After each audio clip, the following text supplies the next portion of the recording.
Hello and welcome to the first episode of The Journey, Waynesburg's only faith-based show. I'm Wyatt Clatterbaugh, and today I will be talking about our patron saint of the day, Saint Joan de Lestonic.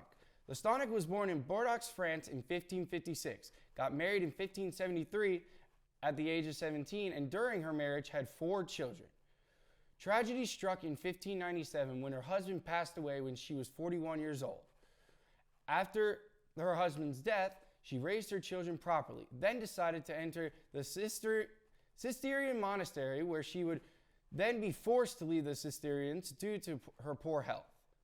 Lestonic would eventually return to Bordeaux with the idea of creating a new congregation in which several young girls joined her as novices. Lestonic's ministry was aiding victims of sickness that hit Bordeaux.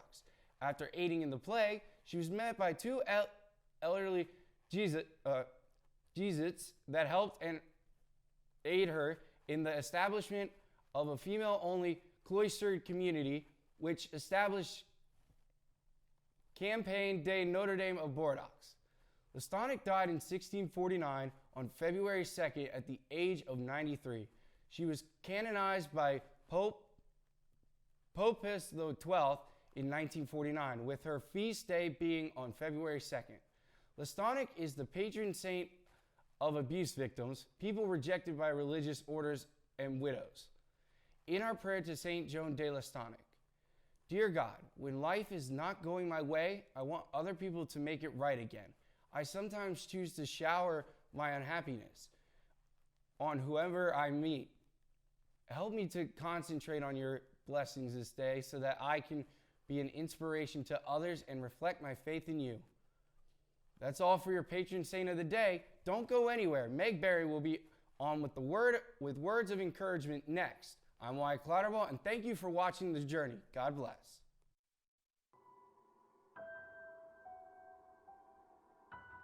Hey, how you doing?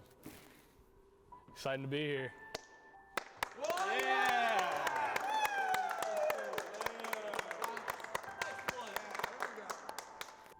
Hey, how's your week been?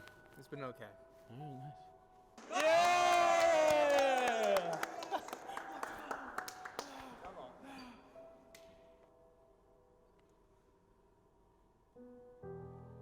Oh.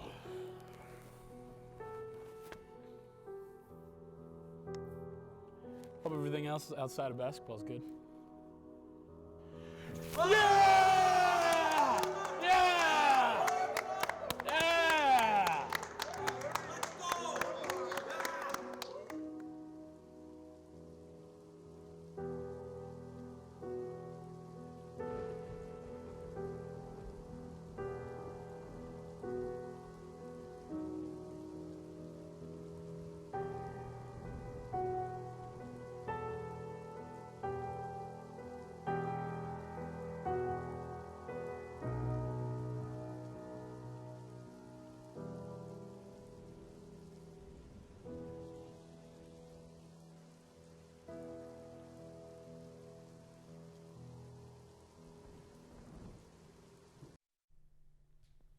Good afternoon. You are watching the first episode of the semester of The Journey, Waynesburg's only faith-based show. I'm Meg Berry, here to give you all a bit of godly encouragement. There is one thing each and every day that myself, my friends, and my family constantly remind me of: the trust in the Lord's plan.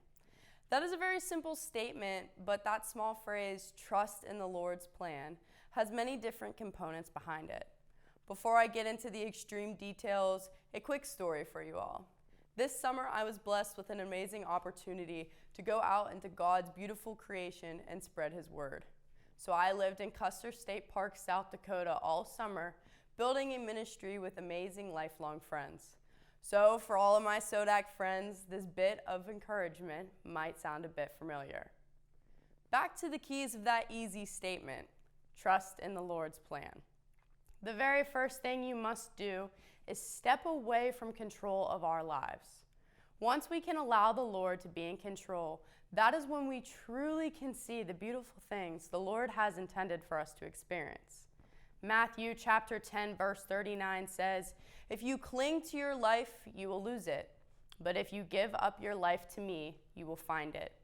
The Lord is directly telling us to throw away any plans we have for ourselves and trust that He will guide us down a road that will bring us more than we can dream about. The second component is letting the Lord in. Once we step away from control, we must open the door and allow the Lord into our lives. And the final component is understanding that no matter what we do in our lives, God is standing right by our side every step of the way. Isaiah 41:10 says, "Do not fear, for I am with you. Do not be dismayed, for I am your God. I will strengthen you and I will help you. I will uphold you with my righteous right hand." See, that's the beautiful thing about the Lord. He does not break His promises. So when He says He will help you, He will. When He says He will give you strength, you will suddenly be the strongest person in the world, because that is the promise that He gives to you. Moving halfway across the country this summer was one of the hardest decisions I have ever had to make. But if I was given the opportunity to go back to the corner of South Dakota to spread the Lord's word, I would do it all again in a heartbeat. I implore all of you to trust in the Lord's plan for your life. At the end of the day, whatever He has planned for you is better than anything you can make for yourself. Have so much faith that you walk with confidence with the Lord, and I promise I will do the same. Thank you for watching, and God bless.